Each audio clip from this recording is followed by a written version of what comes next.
Hello! പുതിയ film ഇറങ്ങിയിട്ടുണ്ടായിരുന്നില്ലേ? ഡൈറീസ്. അതൊരു Latin വേർഡാണ്. സംഭവം എന്താണെന്നുള്ള എനിക്ക് വലിയ ക്ലാരിറ്റി ഒന്നും ഉണ്ടാവില്ല ഫിലിം കാണുന്നവരെ. അപ്പൊ അതിൽ ഹെഡിങ്ങിൽ എഴുതി കാണിച്ചിട്ടുണ്ടാവും ദ ഡേ ഓഫ് വാത്ത് എന്നുള്ളത്. അപ്പം എന്തായാലും ഒരു പ്രതികാരത്തിന്റെ, അതായത് കോപം, പ്രതികാരത്തിന്റെ ഒരു ഹൊറർ ആയിരിക്കും. ഹൊറർ ത്രില്ലർ എന്ന് ഓൾറെഡി പറഞ്ഞിട്ടുണ്ടായിരുന്നു. അങ്ങനെ തന്നെ ആയിരിക്കും എന്ന് ഞാൻ വിചാരിച്ചിട്ടുണ്ടായിരുന്നു. ഇതിന്റെ ഡയറക്ടർ റൈറ്റർ രാഹുൽ സദാശിവനാണ്. ബ്രഹ്മയുഗം, ഭൂതകാലം ആ ഫിലിംസ് ഒക്കെ ഇല്ലേ, ഹൊറർ ടച്ച് ഉള്ള ഫിലിംസ് തന്നെയാണ് ആള് ചെയ്തേക്കുന്നത്. ഇത് ആളുടെ 4ാമത്തെ ഫിലിമാണ്. ആള് ചെയ്തേക്കുന്ന ഒരു ഹൊറർ സീൻസ് തന്നെയാണ് ഒരു വിധത്തിലുള്ള എല്ലാം ചെയ്തേക്കുന്നത്. പിന്നെ എന്താന്ന് വെച്ച് കഴിഞ്ഞാൽ ഈ ഒരു ഫിലിമില് ആ 2 ഫിലിമിന്റെ റെഫറൻസ് വരുന്നുണ്ട്. ലാസ്റ്റ് സീനിൽ നമ്മുടെ സൈജു കുറുപ്പ് വരുന്നുണ്ട്. സൈജു കുറുപ്പ് അതിലെ ഭൂതകാലത്തിലെ സൈജു കുറുപ്പിന്റെ വീട് വാടകയ്ക്ക് കൊടുക്കുന്ന ഒരു ഇഷ്യൂ ആയിട്ട്, ആ വീട്ടിലെ ചുറ്റിപ്പറ്റി നടക്കുന്ന ഇഷ്യൂസ് അല്ലേ, ആ ഒരു സംഭവത്തിനെ പറ്റിയിട്ട് അതിൽ പറയുന്നുണ്ട്. പിന്നെ അതുപോലെ തന്നെ ബ്രഹ്മയുഗമായിട്ടുള്ള കണക്ഷൻ എന്താന്ന് വെച്ച് കഴിഞ്ഞാൽ, ബ്രഹ്മയുഗത്തിലെ കൊടുമൺ പോറ്റിയുടെ കഥയാണ് പറയുന്നത്. അതിലുള്ള മധുസൂദനൻ പോറ്റി എന്ന് പറഞ്ഞിട്ടുള്ള ഇതിലുള്ള ഒരു ക്യാരക്ടർ ഇല്ലേ, അയാളുടെ പേര് എനിക്ക് ഒറിജിനൽ നെയിം എനിക്ക് അറിയില്ല. അത് ഈ പോറ്റി വിഭാഗത്തിലുള്ള അവരുടെ കുടുംബ പരമ്പരയിലെ അവസാനത്തെ കണ്ണിയാണ് ഇയാള്. അയാളാണ് ഈ പ്രണവ് മോഹൻലാലിന്റെ കൂടെ ഈ ഒരു പ്രേതത്തിനെ കാണാൻ സംഭവം അന്വേഷിച്ചു പോകുന്നതും ഇതെങ്ങനെ ഈ ഒരു ഇഷ്യൂ ഇല്ലാതാക്കണം എന്നുള്ളതൊക്കെ. അതിനൊക്കെ വേണ്ടിയിട്ട് പ്രണവ് മോഹൻലാലിനെ സഹായിക്കുന്നത് ഇയാളാണ്. ആ ഈ കൊടുമൺ പോറ്റിയുടെ പരമ്പരാഗതയിലുള്ള അവരുടെ കുടുംബത്തിലെ ഏറ്റവും അവസാനത്തെ കണ്ണിയാണ് ഇയാളെന്നും ഈ ഫിലിമിൽ പറയുന്നുണ്ട്. ഇത് ഓൾറെഡി ഗൂഗിളിലല്ല വിക്കിപീഡിയയില്, അതായത് ഈ ഡൈസറി എന്നുള്ള ഫിലിമിന്റെ വിക്കിപീഡിയ സെർച്ച് ചെയ്യുമ്പോൾ അതിൽ അവർ റെഫറൻസിൽ തന്നെ കൊടുത്തിട്ടുള്ള സംഭവമാണ്. കണക്ഷൻ എന്താണെന്നുള്ളത്, ഈ 2 ഫിലിമിനായിട്ടുള്ള കണക്ഷൻ എന്താണെന്നുള്ളത് ഇതിൽ തന്നെ കൊടുത്തിട്ടുണ്ട്. ഫിലിമിനെ പറ്റി പറയാന്ന് വെച്ച് കഴിഞ്ഞാൽ എല്ലാവരും ഭയങ്കര ഹൈപ്പ് കൊടുത്ത് കാണുന്ന ഫിലിമാണ്. ഭയങ്കരമായിട്ട് പേടിച്ചു എന്നൊക്കെ ആൾക്കാർ കുറെ റിവ്യൂസും കാര്യങ്ങളിലൊക്കെ പറയുന്നത് കേട്ടായിരുന്നു. പക്ഷെ ഒരു ആവറേജ് പേടിക്കാനുള്ള പടമേ ഉള്ളൂ. ഒരിക്കലും അത്രയും പേടിച്ച് സീനാക്കാനുള്ള പടമൊന്നും നല്ല വൃത്തിക്ക്, അതായത് നല്ല ടെക്നിക്കൽ സൈഡ് അടിപൊളിയായിട്ട് ചെയ്തിട്ടുണ്ട്. SFX ആയാലും സൗണ്ട് മിക്സിംഗ് ആയാലും കളർ ഗ്രേഡിങ്, അതുപോലെ രാത്രിത്തെ ഷാഡോ ലൈറ്റ്നിങ് ഒക്കെ ഇല്ലേ, അതൊക്കെ അടിപൊളിയായിട്ട് ചെയ്തിട്ടുണ്ട്. അതുകൊണ്ട് തന്നെ നല്ലൊരു ഹൊറർ എഫക്റ്റ് കൊണ്ടുവരാൻ വേണ്ടി ഈ ഒരു ബാക്ക്ഗ്രൗണ്ട് പ്ലേക്ക് നന്നായി നല്ല രീതിയിൽ സഹായിക്കാൻ പറ്റി. ടെക്നിക്കൽ സൈഡ് വൈസ് ഈ പടം ഓക്കെയാണ്, നല്ലൊരു ഹൈപ്പ് കൊടുക്കുന്നുണ്ട്. സംഭവം പേടിക്കല്ല നമ്മൾ ചെയ്യുന്നത്, ഇതിൽ പേടിപ്പിക്കാനുള്ള എലമെന്റ്സ് കൊണ്ടുവരുന്നുണ്ട് തന്നെ. ടെക്നിക്കൽ സൈഡ് അത്രയും വേർത്ത് ആയതുകൊണ്ട് തന്നെ നല്ല രീതിയിൽ അവർക്കത് കവറപ്പ് ചെയ്ത് പോകാൻ തോന്നിയിട്ടുണ്ട്. അതുകൊണ്ടായിരിക്കാം ആൾക്കാർ പേടിച്ചു എന്നൊക്കെ പറയുന്നത്. ബേസിക്കലി എന്റെ കാര്യം വെച്ച് നോക്കുകയാണെങ്കിൽ ഞാൻ പേടിച്ചിട്ടില്ല. ചില ഈ സൗണ്ട് ഒക്കെ വരില്ലേ, നമ്മൾ ഈ ഫുൾ ഈ ഫിലിം ഇരുട്ടില്, അതായത് രാത്രി മാത്രം വരുന്ന പ്രേതമാണ്. രാത്രിയാണ് ഈ പ്രേതത്തിന്റെ കോപം ഇവനിലേക്ക് എത്തിക്കുന്നത്. അതായത് ഇവനെ കൊല്ലാനും നോക്കുന്നില്ല, ഉപദ്രവിക്കാൻ ശ്രമിക്കുന്നതും കാര്യങ്ങളൊക്കെ ഈ രാത്രി സമയങ്ങളിലാണ് ഉണ്ടാകുന്നത്. കഥയുടെ സ്റ്റോറി ലൈൻ പറയാന്ന് വെച്ച് കഴിഞ്ഞാൽ, ഭയങ്കര പോർഷ്യ ലൈഫായിട്ടുള്ള ഒരാള്, പോർഷ്യ കാറിലേക്ക് ഒരാൾ പോകുന്നത്, ആളുടെ വീടൊക്കെ കാണാൻ വേണ്ടി അടിപൊളിയാണ് കേട്ടോ. അച്ഛൻ ഒരു വലിയൊരു കോൺട്രാക്ട് ബേസിൽ നല്ലൊരു ബിസിനസ്മാൻ ആണ്. അതുപോലെ തന്നെ ഇവൻ പ്രണവ് മോഹൻലാൽ ആർക്കിടെക്ട് ആണ്. ആള് നല്ല രീതിയിൽ പാർട്ടി വൈബ്, ഗേൾസ്, ചില്ലിങ് അങ്ങനത്തെ ലൈഫായിട്ട് പോകുന്ന ഒരാള്. ലവ് ഒന്നുമില്ല ആൾക്ക്. ഇന്നൊരാള് ആ ഒരു മൈൻഡാണ് ആൾക്ക്. എന്ന് വെച്ച് കഴിഞ്ഞാൽ ഗേൾസിനോട് കമ്മിറ്റ്മെന്റ്സ് ഒന്നുമില്ല. ഇതിൽ ഫസ്റ്റ് തന്നെ ഒരു സൂയിസൈഡൽ സീനാണ് കാണിക്കുന്നത്. ആ പെണ്ണ്, നമ്മൾ വിചാരിക്കാന്ന് വെച്ച് കഴിഞ്ഞാൽ ഇവൻ അവോയ്ഡ് ചെയ്തുകൊണ്ട് അവള് സൂയിസൈഡ് ചെയ്തു. പക്ഷെ ഇപ്പോഴും എന്തിനാണ് അവള് മരിച്ചത് എന്നുള്ളത് ഈ ഫിലിം കഴിയുമ്പോഴും നമുക്ക് ക്ലാരിറ്റി കിട്ടിയിട്ടില്ല. പിന്നെ അതുപോലെ തന്നെ ഈ ഫിലിം ഇവിടെ അവസാനിക്കുന്നുണ്ടോ എന്നുള്ളതും നമ്മൾക്ക് ഒരു സംശയം തോന്നും. കാരണം വെച്ച് കഴിഞ്ഞാൽ ഒരു പ്രേതത്തിന്റെ ശല്യം അവസാനിപ്പിച്ച് ആ പ്രേതത്തിന്റെ കാര്യങ്ങൾ അവസാനിച്ചതിന് ശേഷം രണ്ടാമതും ആ ലാസ്റ്റ് സീനിൽ അവൻ US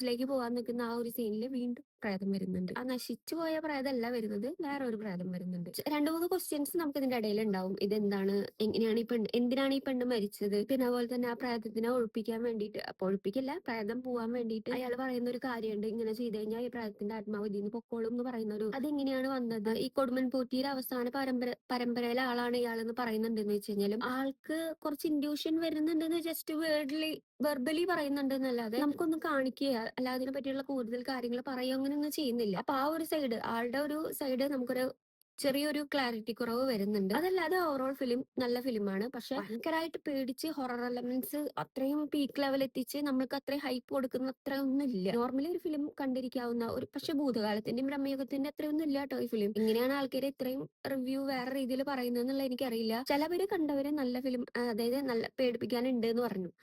പക്ഷെ എനിക്ക് അത്ര പേടിക്കാനായിട്ടുള്ള എലമെന്റ്സ് ഒന്നും അതിൽ നിന്ന് കിട്ടിയിട്ടില്ല. ചില സൗണ്ട് എഫക്റ്റ് വഴി നമുക്ക് ഞെട്ടുന്നുണ്ട്, അല്ലാതെ പേടിപ്പിക്കുന്ന, അതായത് പ്രാതം വരുന്ന സീനുകളോ അങ്ങനത്തെ കാര്യങ്ങളൊന്നും ഇല്ല. അവനെ പേടിപ്പിക്കാൻ ശ്രമിക്കുന്നുണ്ട്, അത്ര തന്നെയാണ്. നോർമലി ഒരു ഓക്കെ ഫിലിമാണ്, അല്ലാതെ ഈ കേൾക്കുന്ന ഹൈപ്പിനുള്ള ഫിലിം ഒന്നും ഇല്ല. എന്തായാലും ഒരു തിയേറ്ററൽ എക്സ്പീരിയൻസ് തന്നെയാണ് മസ്റ്റ് ആയിട്ട്.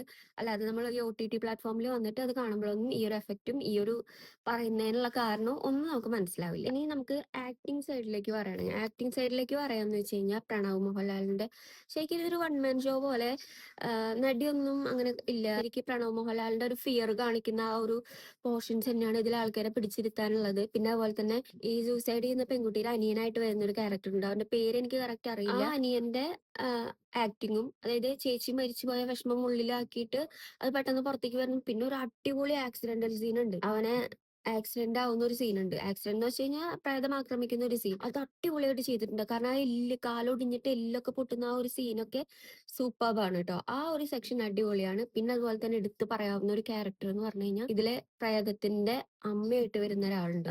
ജയാകുറുപ്പ് എന്നാണ് ആളുടെ നെയിം. അവരൊക്കെ ഇല്ലേ നമുക്ക് കണ്ടിരിക്കുമ്പോ എന്ത് എനർജിയാന്ന്. അതായത് ഒരു 60 വയസ്സിന് മുകളിലുള്ള ഒരു ലേഡി ഇത്രയും എനർജറ്റിക് ആയിട്ട്, അതായത് അവനെ ഉപദ്രവിക്കുന്ന പ്രണവ് മോഹൻലാലിനെ അടിച്ചു വീഴ്ത്തുന്നതും വലിച്ചിടുന്ന അങ്ങനത്തെ കുറെ ഒരു പോർഷൻസ് ഒക്കെ ഉണ്ട്. അതൊക്കെ ഭയങ്കര എനർജറ്റിക്കലി ആള് ചെയ്തിട്ടുണ്ട്. അത് ആ രീതി ആ ഒരു പോർഷൻസ് എല്ലാം അടിപൊളിയായിട്ട്, അതായത് ക്ലൈമാക്സിന്റെ സീനാണ് അവരുള്ളത്. ആ ഒരു സീൻ അവർ അടിപൊളിയായിട്ട് ചെയ്തിട്ടുണ്ട്. ഏറ്റവും ലാസ്റ്റ് ഒരു റൂം കാണിക്കുന്നുണ്ട്. അതായത് ഈ പ്രേതം കിടക്കുന്ന ഒരു റൂം കാണിക്കുന്നുണ്ട്. ആ റൂമിന്റെ അപ്പിയറൻസും ആ റൂമിന്റെ ഓരോ ചെറിയ മൈന്യൂട്ട് ആയിട്ടുള്ള കാര്യങ്ങളൊക്കെ ഇല്ലേ, അതൊക്കെ സൂപ്പർ ആയിട്ടുണ്ട് കേട്ടോ. കാരണം ആ ഒരു ആർട്ട് വർക്ക് നമ്മൾ ഈ മഞ്ഞുമ്മൽ ബോയ്സ് കണ്ടപ്പോൾ അതിൻ്റെ ഉള്ളിൽ ഇത് ഗുഹയില് ചെറിയ പുല്ല് വെച്ചേക്കുന്നത്, അതൊക്കെ ഭയങ്കരമായിട്ട് നല്ല രീതിയിൽ നമുക്ക് തോന്നി. ആർട്ടിഫിഷ്യൽ അല്ലാതെ നല്ല നാച്ചുറൽ ആയിട്ട് നമുക്ക് തോന്നിയില്ലേ. അതുപോലെ തന്നെ ഈ റൂം സെറ്റ് ചെയ്തേക്കുന്നതും അടിപൊളിയായിട്ടുണ്ട് കേട്ടോ. ആ ഒരു സെക്ഷനെല്ലാം നല്ല രീതിക്ക് അവർ ചെയ്തിട്ടുണ്ട്. അതായത് മേക്കപ്പ് ആർട്ട് സെക്ഷനൊക്കെ നല്ല രീതിയിൽ ചെയ്തിട്ടുണ്ട്. ഈ സൗണ്ട് മിക്സിംഗിൽ നല്ലൊരു വലിയ പങ്ക് വഹിക്കുന്നുണ്ട് പറഞ്ഞില്ല. അതുപോലെ തന്നെ ചെറിയ ചെറിയ, അതായത് ഈ സ്റ്റെപ്പ് കയറുമ്പോഴുള്ള സൗണ്ടുകൾ, പിന്നെ വാതിൽ നമ്മൾ തുറക്കുമ്പോൾ കിട്ടുന്ന ചെറിയൊരു ഇല വീഴുമ്പോഴുള്ള സൗണ്ടാന്ന് വെച്ച് കഴിഞ്ഞാലും ആ ചെറിയ ചെറിയ മൈന്യൂട്ട് ആയിട്ടുള്ള കാര്യങ്ങൾ വരെ നല്ല രീതിക്ക് ഇതിൽ എത്തിക്കാൻ അവർക്ക് കഴിഞ്ഞിട്ടുണ്ട്. നല്ല രീതിയിൽ അവരത് ചെയ്തിട്ടുണ്ട്. അതുകൊണ്ട് തന്നെയാണ് പറയുന്നത്, ടെക്നിക്കൽ സൈഡ് വെച്ച് നോക്കുന്നതുകൊണ്ടാണ് ഈ ഫിലിമിന്റെ വിജയം. ഇത്രയും ആ ഒരു ഹൊറർ എഫക്ട് നമുക്ക് കിട്ടാൻ പോകുന്നത് ടെക്നിക്കൽ സൈഡ് വഴി മാത്രമാണ്. പിന്നെ പ്രണവ് എന്ന് പറയുമ്പോൾ ഭയങ്കരമായിട്ട് പേടിച്ചിരിക്കുന്ന ഒരു ക്യാരക്ടർ ഒന്നുമല്ല. ഇങ്ങനെ കുറച്ച് എഫക്ട് ഉണ്ടായി അതിൽക്കെതിരെ എങ്ങനെ പ്രവർത്തിക്കണം എന്നാലോചിക്കുന്ന ഒരാളാണ്. അപ്പൊ അതിന്റെ സൈഡൊക്കെ വഴി പോകുന്നുണ്ട്. അപ്പോഴാണ് നമുക്ക് ഇതിൽ പറയുന്നത് ഒരു ദുർമരണം സംഭവിച്ച ആത്മാവ് 16 ദിവസം 16 അടിയന്തരം കഴിയുന്നത് വരെ നമ്മുടെ ചുറ്റും, അവർക്ക് വേണ്ടപ്പെട്ടവരുടെ ചുറ്റും ഉണ്ടാവും. ചില ബുദ്ധിമുട്ടുകളൊക്കെ ഉണ്ടാവും. ഈ 16 അടിയന്തരം കഴിഞ്ഞു കഴിഞ്ഞാൽ അത് ശരിയാവും, കർമ്മങ്ങൾ കഴിഞ്ഞാൽ അത് ഓക്കെ ആവും എന്നൊക്കെ പറയുന്നുണ്ട്. പക്ഷെ കർമ്മങ്ങൾ കഴിഞ്ഞിട്ട് ഓക്കെ ആവാതെ ആയി വരുമ്പോഴാണ് ഇവൻ എന്താണ് ഇതിന്റെ പിന്നിൽ, എന്താണ് ഈ ആരാണ് ഈ പ്രാതം എന്നുള്ളതൊക്കെ അന്വേഷിച്ച് പോകുന്നത് കേട്ടോ. ഡൈസിറേനെ പറ്റി പറയാന്ന് വെച്ച് കഴിഞ്ഞാൽ ഇതൊരു റോമൻ കാത്തലിക്കിന്റെ ചർച്ചിലൊക്കെ പാടുന്ന ഒരു പാട്ടാണ്. ശരിക്കും ഇതിന്റെ വരികളും കാര്യങ്ങളൊക്കെ ഭയങ്കര താളാത്മകമായിട്ടും ഭയങ്കര ഈണത്തിലൊക്കെ പാടുന്ന ഒരു പാട്ടാണ്. അതായത് അന്ത്യനാളിലെ ന്യായവിധികളൊക്കെ ഉണ്ടാവില്ലേ, അതിനിപ്പോ സ്വർഗത്തിലേക്കുള്ളവരെ സ്വർഗത്തിലേക്കും നരകത്തിലേക്കുള്ളവരെ നരകത്തിലേക്ക് വലിച്ചെറിയുന്നതിനെ പറ്റിയിട്ടുള്ള കാര്യങ്ങളൊക്കെയാണ് ഈ ഡൈസിറേ എന്നുള്ള ഈ ഒരു പാട്ടിലൂടെ അവർ പറയുന്നത്. ഈ റോമൻ കാത്തലിക്കിന്റെ ചർച്ചിലൊക്കെ ഉള്ള ആരാധനയില് മരിച്ചവർക്ക് വേണ്ടിയിട്ടുള്ള കുർബാന അല്ലെങ്കിൽ ശവസംസ്കാര ചടങ്ങിൽ ഉണ്ടാവുന്ന ആരാധന എന്ന് പറയില്ലേ, അങ്ങനെ പാടുന്ന ഒരു പാട്ടാണ് ഈ സംഭവം. ഇപ്പോഴും അതിന്റെ എഡിറ്റർ വേർഷൻസ് കുറെ റോമൻസ് കാത്തലിക് ചർച്ചില് ഇപ്പോഴും അത് പാരായണം ചെയ്യപ്പെടുന്നുണ്ട്. ഇപ്പോഴും പല ആംഗ്ലിക്കൻ കമ്മ്യൂണിക്കൽസിലും ഇതിന്റെ ഇംഗ്ലീഷ് പതിപ്പ് ഇപ്പോഴും അവൈലബിൾ ആണ്. നമുക്ക് ഇത് ഗൂഗിളൊക്കെ സെർച്ച് ചെയ്ത് നോക്കിക്കഴിഞ്ഞാൽ അതിന്റെ കൂടുതൽ ഡീറ്റെയിൽസ് അറിയും. അപ്പൊ അതുകൊണ്ട് ഈ മരിച്ച ആത്മാവിന്റെ പകയെ പറ്റി പറയാൻ വേണ്ടിയിട്ടാണ് ഈ ഫിലിമിന് ഈ ഡൈസറൈ എന്നുള്ള പേരിട്ടിട്ടുള്ളത് നമുക്ക് ഇതിന് മനസ്സിലാക്കാൻ സാധിക്കും. അതൊരു ലാറ്റിൻ വേർഡ് ആയ കാരണം ആദ്യം ആൾക്കാർക്ക് കണക്ട് ആവണമെന്നില്ല. ഫിലിം എന്ന് പറയുമ്പോൾ ഒരു ആവറേജ് ഫിലിമാണ്. നല്ല പീക്ക് ലെവൽ ഹൊറർ ഒന്നും തരുന്നില്ല. അവരുടെ കുറച്ച് പ്രണവ് മോഹൻലാലിന്റെ ഒക്കെ ക്യാരക്ടർ വൈസ് നോക്കുമ്പോൾ അവർ നന്നായി അഭിനയിച്ചിട്ടുണ്ട്. നല്ല രീതിയിൽ പടം കൊണ്ടുവരാൻ വേണ്ടിയിട്ട് നല്ല രീതിയിലുള്ള മേക്കിംഗ് ആണ് ചെയ്തേക്കുന്നത്. ടെക്നിക്കൽ സൈഡിലുള്ള മേക്കിംഗ് കാരണമാണ് നമുക്ക് നല്ലൊരു രീതിയിലുള്ള ഹൊറർ എഫക്റ്റ് കിട്ടുന്നത്. അപ്പൊ അത്രയൊക്കെയുള്ള, നിങ്ങൾ എന്തായാലും തിയേറ്ററിൽ പോയിട്ട് വാച്ച് ചെയ്ത് നോക്കുക. അപ്പൊ കണ്ടു നോക്കിയിട്ട് നിങ്ങളുടെ അഭിപ്രായം പറയാം. Thank you, by.